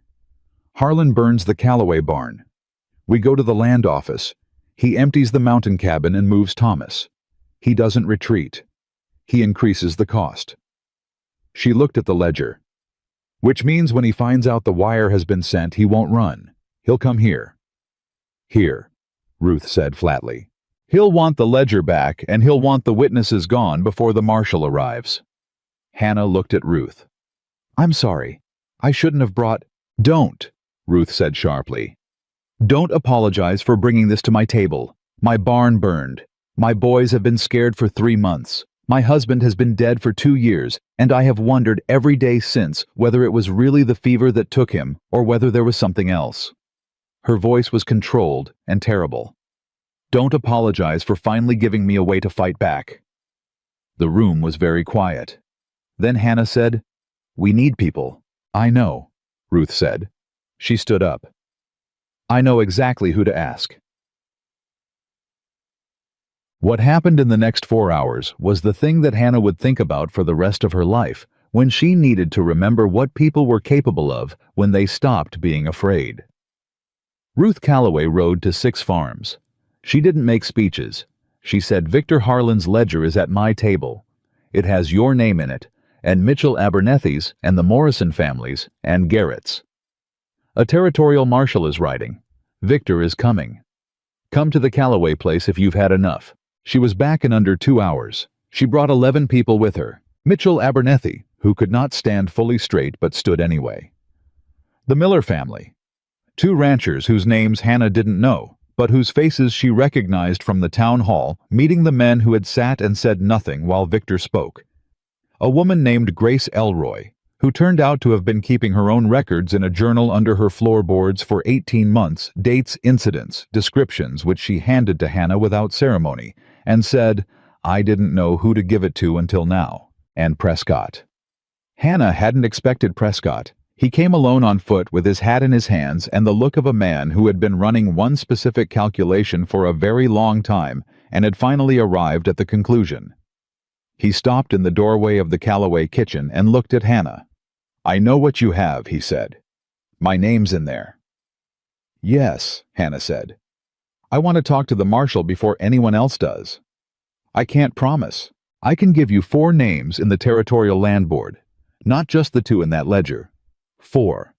And I can give you the original deed documents, the real ones, before Victor had me alter them. I kept copies. He swallowed.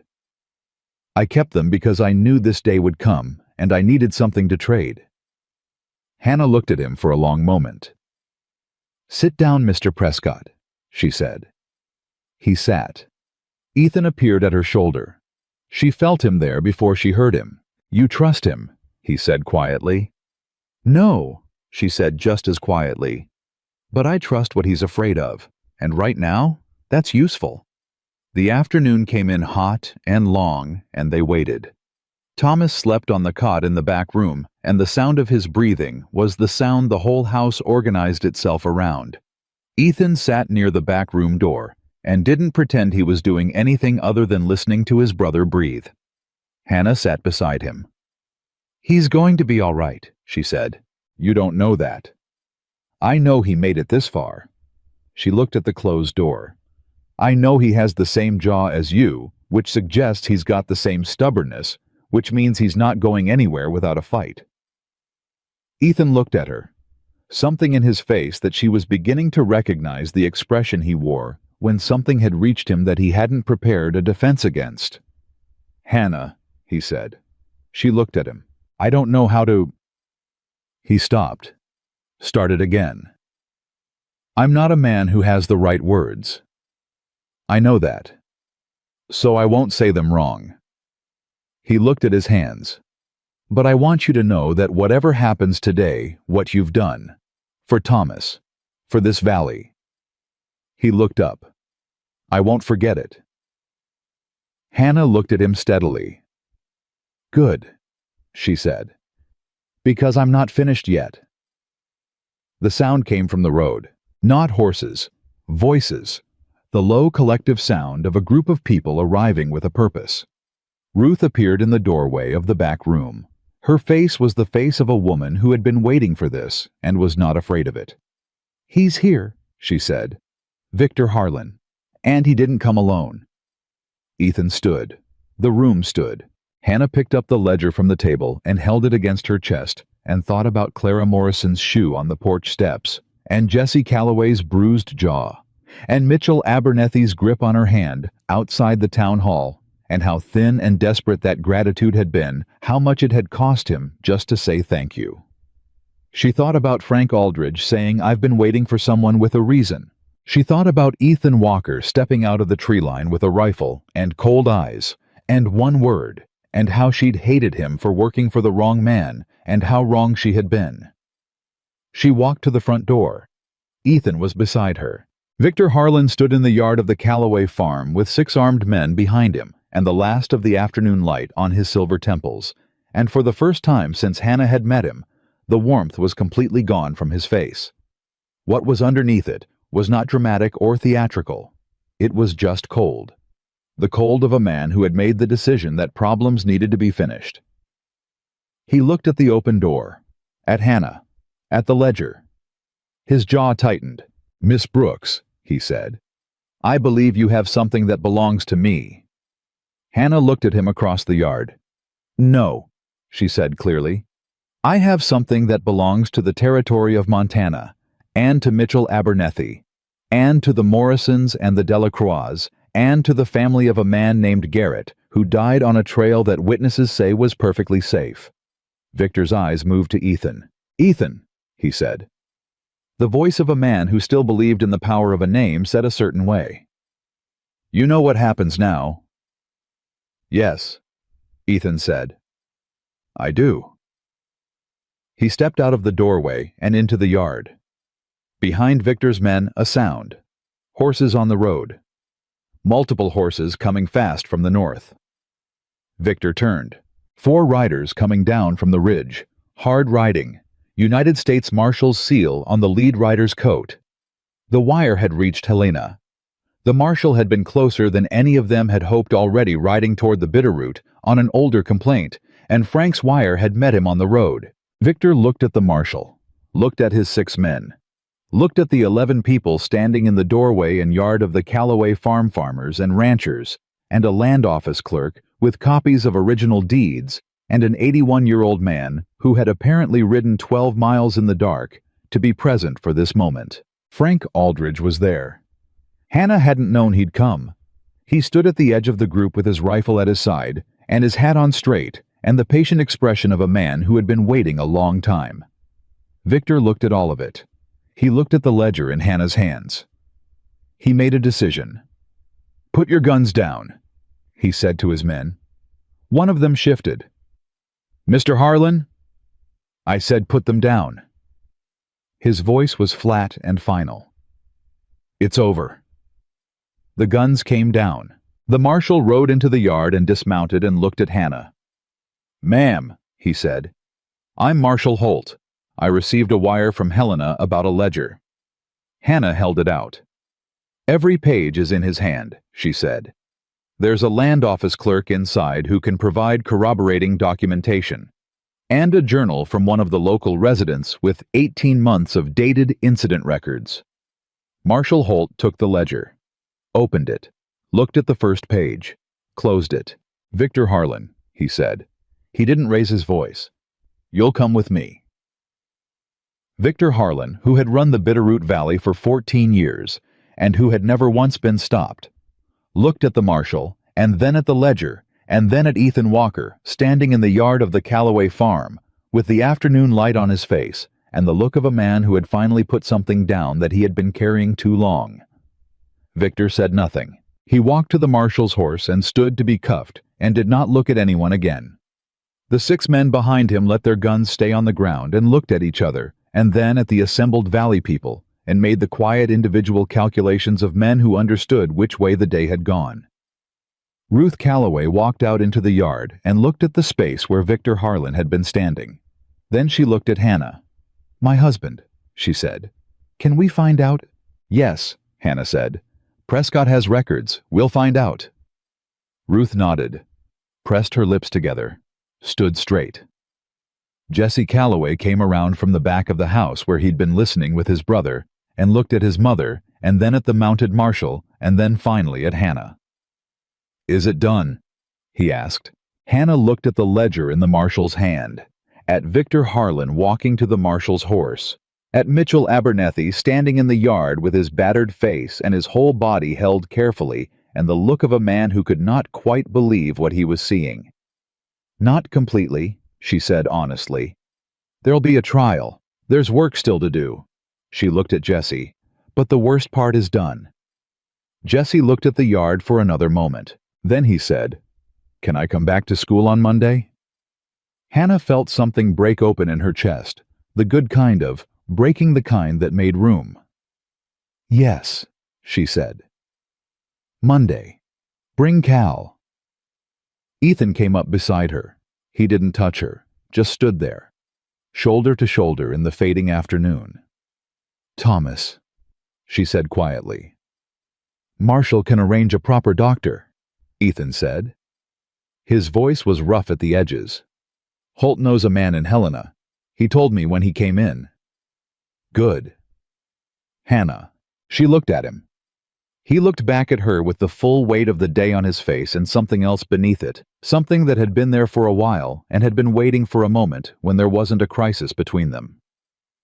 "I still don't have the right words," he said. "I know," she said, "but I meant what I said earlier." He held her gaze. "I'm not finished either." She understood what he meant. She looked at the mountains above the valley, the Bitterroot peaks turning gold in the last of the sun. The same mountains they'd ridden through in the dark, with his arm around her and the ledger between them and the stars overhead. "Neither am I," she said.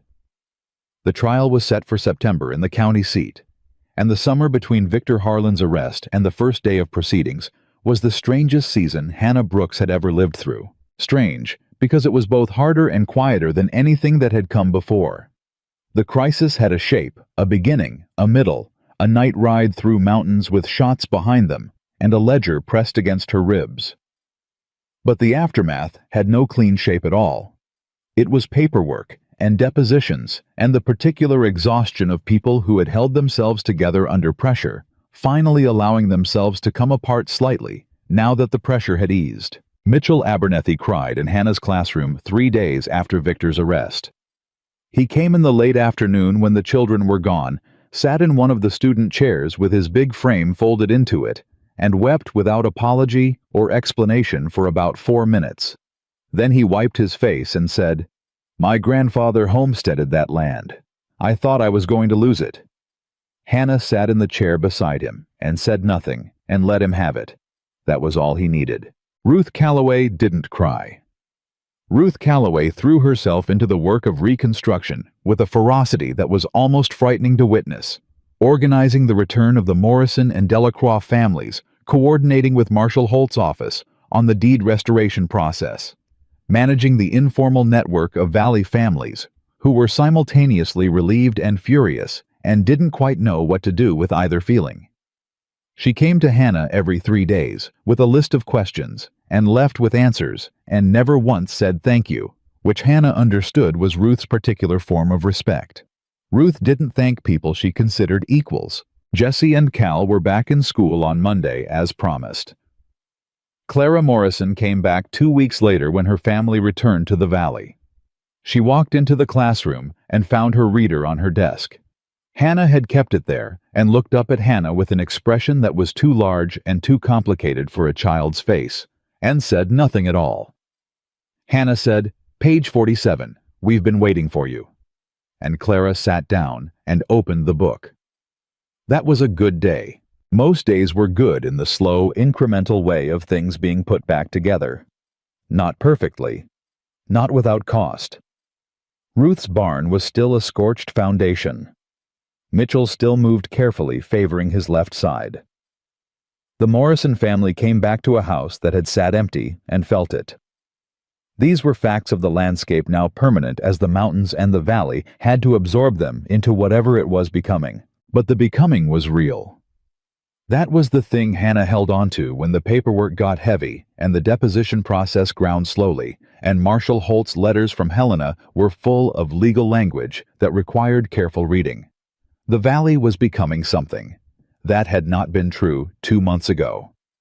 Thomas Walker was in Helena. Ethan had ridden him there himself in a wagon fitted with blankets against the summer dust the week after the arrest. The doctor Holt had recommended was a young man from Philadelphia who had come west for reasons that seemed to involve equal parts idealism and adventure, and who turned out to be, by all accounts, genuinely skilled.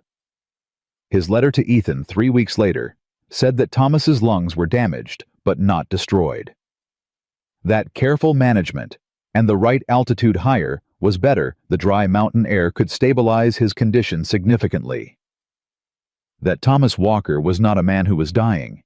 He was a man who needed to be careful. Ethan had read that letter standing in the Calloway yard where Hannah happened to be talking to Ruth. She'd watched him read it. Watched the stillness move through him, not the controlled stillness he wore as armor, but the other kind. The stillness of a man receiving something he hadn't let himself hope for, and didn't know what to do with now that it had arrived. He'd folded the letter, put it in his pocket, looked up, and found Hannah watching him. He'd walked over to her, held the letter out. She read it, handed it back. "Good," she said. One word. The same weight he put in his own single words. Something moved across his face. "Yeah," he said.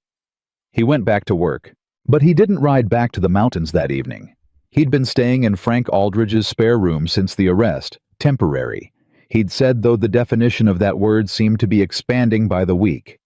He helped Frank with his fencing, which was Hannah had come to understand Ethan's default response to emotional complexity. When the world was too large, he fixed something. She didn't mind. She understood it. She had her own version of it. When things were too large for her, she graded papers. They were alike in this, she and Ethan Walker, in ways she hadn't expected when she'd watched him walk away from her in the dark outside the town hall, and thought him the most self-contained person she'd ever met. He wasn't self-contained, he was careful. There was a difference. The first twist no one had anticipated came in the second week of August, from a direction nobody had been watching. Prescott, in his deposition to the territorial attorney, named 4 members of the land board as Hannah had expected.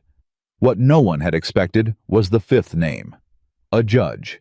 A territorial judge in Helena, who had been quietly ensuring that any legal challenge to Victor Harlan's land acquisitions was assigned to his docket, and then dismissed on procedural grounds. For 6 years, Marshall Holt rode back to Harlan Creek to deliver the news personally. He sat at Ruth's kitchen table and laid it out plainly. The case had grown past a local criminal matter into a territorial corruption investigation. The Attorney General's office in Helena was now involved. 3 federal investigators were coming. "This is bigger than Harlan Creek," Holt said. "It always was," Hannah said. Holt looked at her. "The Attorney General wants your deposition, Miss Brooks. In Helena. In person. You're the one who found the ledger." "We found the ledger," she said. "Ethan Walker knows that mountain property better than I do. Frank Aldridge gave us the map. Grace Elroy's journal corroborates 18 months of incidents. He wants all of you," Holt said. "But he asked for you specifically, Miss Brooks, because of the town hall meeting." He paused. "Because you were the first person in this valley to say it out loud. In public. On record." Hannah sat with that for a moment. "When?" she asked. 3 weeks. She nodded. "I'll need someone to teach school while I'm gone." Holt blinked, like that was not the response he'd expected. Ruth Calloway from the doorway said, "I can do it," in the tone of a woman who had been waiting for an opportunity to be more useful. Hannah looked at her. "Can you read?" "Better than you," Ruth said pleasantly. That apparently was settled. Ethan came to find her that evening. He found her behind the school building in the last of the summer light, sitting on an upturned crate and reading through the letter from the Attorney General's office that Holt had left with her. He sat beside her without asking if she wanted company. She didn't look up from the letter. "You heard," she said. "Ruth told me." I have to go to Helena. I know. He was quiet for a moment. I'll go with you. She looked up from the letter. You don't? Thomas is there, he said, simply. I haven't seen him since I brought him in. And he paused. I want to be there, for the deposition, if they call me. They will. Then I'll be there. He looked at the letter in her hands. 3 weeks. Yes. He nodded, looked at his hands. Hannah. He said her name the same way he'd said it in the mountain cabin, carefully, like it was something he'd been carrying and was now setting down deliberately. I've been meaning to say something. For a while. I keep not saying it. She folded the letter and looked at him. Then say it, she said. He looked up. I lost someone, he said. Before. A woman I was going to marry. Stage robbery 4 years ago. She was killed. He said it plainly, the way he said hard things not wrapped up just there. After that, I went into the mountains and stayed, because it was easier than all of this. He gestured slightly. People, towns, things that matter and can be lost. Hannah held his gaze and didn't say anything soft. He didn't want soft. He wanted to be heard. I worked for Victor Harlan because it required nothing from me, he continued. It was simple, brutal eventually, but simple. No one needed me to be anything other than a man who could fix a fence and keep his mouth shut. He paused. And then you came and stood up in that meeting and said what no one else would say, and I thought God help you, because I meant it. I thought you were going to get yourself killed. I nearly did, she said. Yes. He looked at her. But you made it so I couldn't stay in the simple place anymore. Because you needed someone. And the someone who could help was me.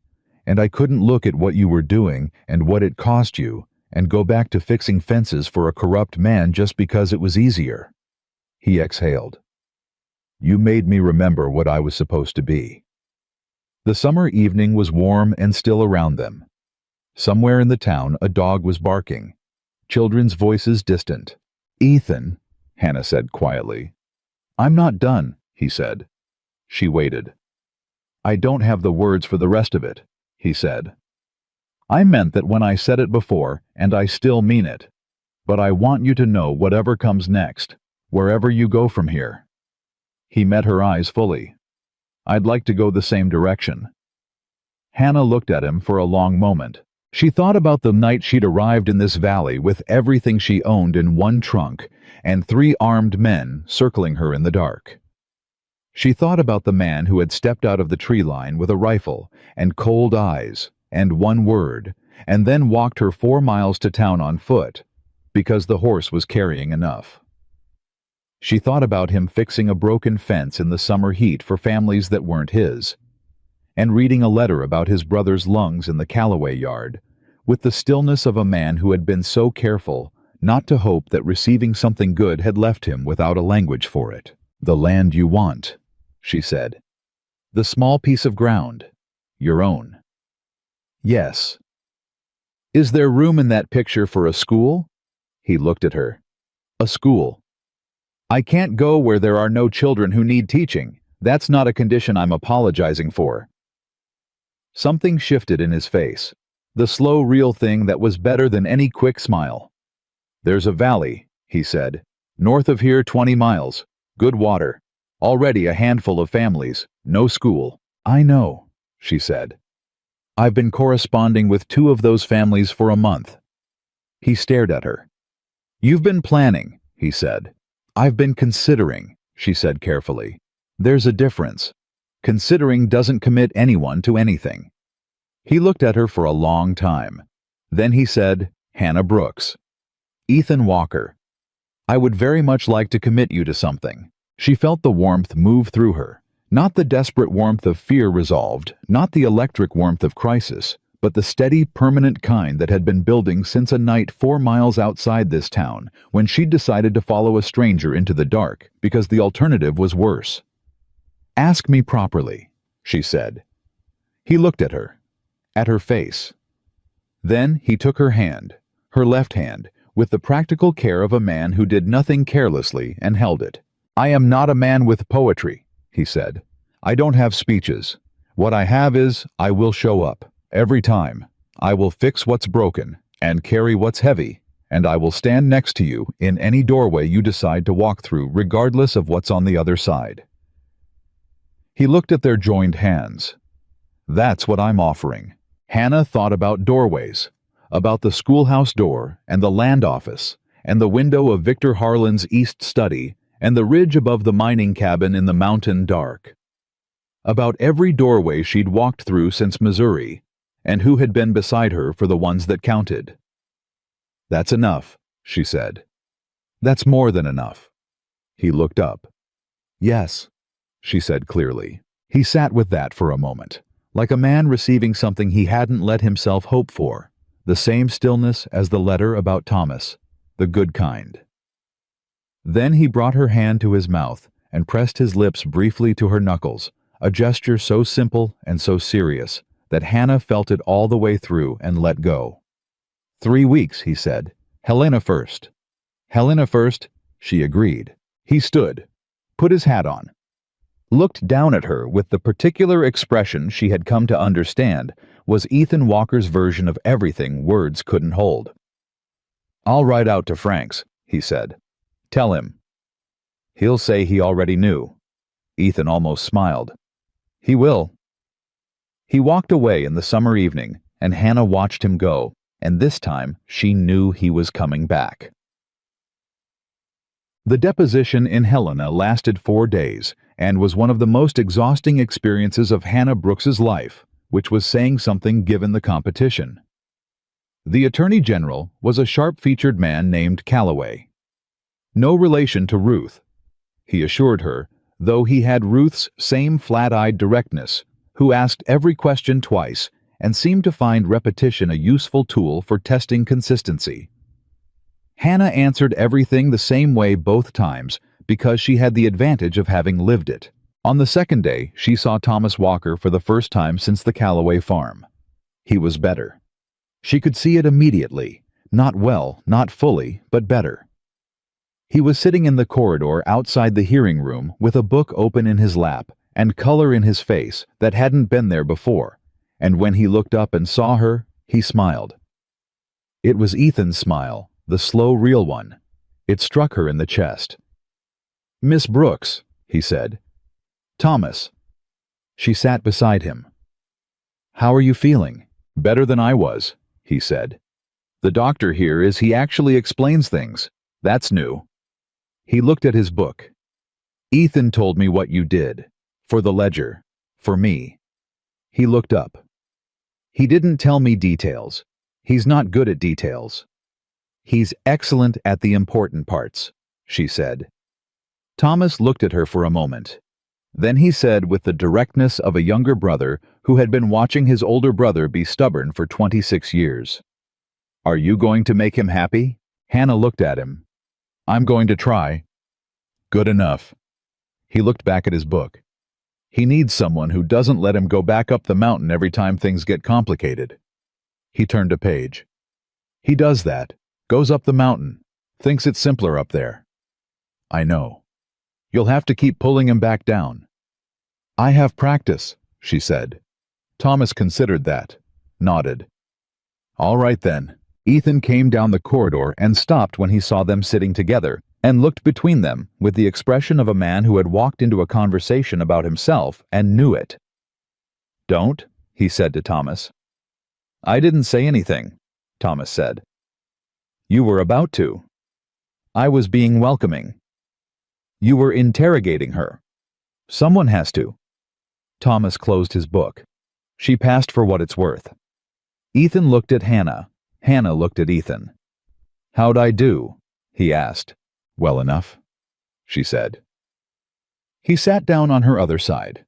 The three of them sat in the corridor outside the hearing room, the school teacher from Missouri and the mountain cowboy and his younger brother with the damaged lungs and the slow smile, and for a moment the whole long summer compressed itself into that corridor, all the burned barns and cut fences and empty farmhouses and mountain nights and ledgers and names said like promises, and Hannah thought this. This is what it was for. Victor Harlan's trial concluded in November. Guilty on 14 counts. Land fraud, conspiracy, bribery of public officials, and 1 count of criminal negligence in the death of a man named Garrett, whose horse, it turned out, had not been fine on that trail at all, a fact that 3 witnesses finally felt safe enough to say out loud. Prescott received a reduced sentence in exchange for his cooperation. He left Harlan Creek and did not return. Cade resigned his star before the trial concluded, and the valley got a new sheriff in December, a younger man from the Northern Territory who had read every page of the investigation report before he rode in and arrived with the particular alertness of someone who understood exactly what the job had cost its previous occupant. The Territorial Land Board was restructured. The judge in Helena resigned. 2 federal investigations opened, both of which would continue for years, and both of which had their roots in a ledger found in a mountain cabin by a woman with 2 good hands and a cowboy, who told her to hold one end while he fixed the wire. Frank Aldridge attended the verdict by himself, rode 12 miles each way, and told nobody he'd been. Hannah found out from Holt, who had seen him at the back of the courtroom, hat on, straight arms folded, watching with the expression of a man finally closing a very long account. The Morrison family's deed was restored in October. They came back to the valley on a cold, clear day, and Hannah was there when their wagon came down the road. Clara Morrison jumped from the back before it had fully stopped and ran to the schoolhouse and pressed her face against the window to see if the desks were still there. They were. Hannah had made sure of that. The second twist, the one that nobody saw coming. Not even Hannah arrived on a Tuesday morning in late October in the form of a letter from the school board of the Northern Valley. Not a letter offering her the position she'd been quietly pursuing. A letter from 3 families in that valley asking if she would consider also establishing a lending library alongside the school and enclosing collectively 47 books as a founding donation. 47 books wrapped in brown paper arriving by wagon because 3 families in a mountain valley had decided that the woman who was coming to teach their children deserved to know she was wanted. Hannah sat with those books for a long time. Then she went to find Ethan. He was at the Calloway place helping Jesse and Cal rebuild the barn, framing the actual construction, not just the foundation, which had been cleared in September. He was up on the frame when she arrived, moving along the crossbeam with the easy surety of a man, completely at home at height, and Jesse was below him, handing up timber with the focused competence of a 12-year-old who had decided he was going to be useful if it killed him. "Ethan," she called up. He looked down. She held up the letter. He read her face. Not the letter, her face. He came down from the frame without hurrying and without hesitation, which was, Hannah had decided, one of his defining qualities. He didn't hurry and he didn't delay. He just moved when it was time. He took the letter, read it again. Then he looked at her. 47 books, he said. 47 books, she said. When do you want to go? She felt the warmth move through her, the steady, permanent kind. Spring, she said. After the trial. After the deeds are all restored. After Thomas is stable through the winter. Spring, he agreed. We'll need to find land, she said. In the Northern Valley, small enough to manage, big enough to matter. He looked at her with the slow expression. Something living, he said, using his own words back. Something living, she said. He folded the letter, handed it back to her, put his hat on. I know a man up there, he said. Has a piece of ground he's been trying to sell for 2 years. Good water, south-facing slope. He looked at the mountains to the north like he was already measuring the distance. Enough room for a house and a schoolroom both. Is there space for a library? He looked at her. Hannah, he said. I will build you a library with my own hands if that's what it takes. She looked at him for a moment. At the man who had stepped out of the dark with a rifle and no good options, and a brother to protect, and a grief he'd been carrying alone in the mountains for 4 years. At the man who fixed fences for people he didn't owe anything to, and told the truth when it cost him, and held her hand to his mouth in the summer evening with the simple seriousness of someone for whom no gesture was casual. "I know you will," she said. Above them, Jesse Calloway called down from the barn frame. "Are you two going to talk all day, or can somebody hand me that hammer?" Ethan picked up the hammer, looked at Hannah. She smiled. He smiled back, the real one, the slow one, the one that had been coming in pieces since the first night on the dark road, and was now finally fully assembled. He went back up the frame. Hannah walked back to the schoolhouse with the letter in her hand and 47 books waiting at Ruth Calloway's barn, and a spring still ahead of them. And she thought about the night she'd arrived in this valley with everything she owned in one trunk, and 3 armed men, and a dark road, and a stranger who turned out to be the kind of man the world tried to use up and failed. She thought about all the empty desks that were full again, about Mitchell Abernethy standing straight, about Clara Morrison with her face pressed against the schoolhouse window, about Frank Aldridge at 81 riding 12 miles alone to watch Justice close an account he'd been keeping for 30 years, about a young man in a Helena corridor with his brother's slow smile saying someone has to keep pulling him back down, about Ethan Walker saying, "I will show up," every time. She sat at her desk, opened her gradebook, picked up her pen. Outside, the sound of the barn frame going up, hammer on timber. Jesse's voice, Cal's answering laugh, Ethan's low direction cutting through it all, steady and calm and present. Spring was coming, the valley was healing. And Hannah Brooks, who had come to Montana with a trunk and a teaching contract and the stubborn conviction that silence in the face of wrong was its own kind of wrong, sat in the school she had refused to abandon and understood with the full and quiet certainty of a woman who had earned it that she was exactly where she was meant to be. The hard part was finished. The good part was just beginning. And this time, she did not face it alone.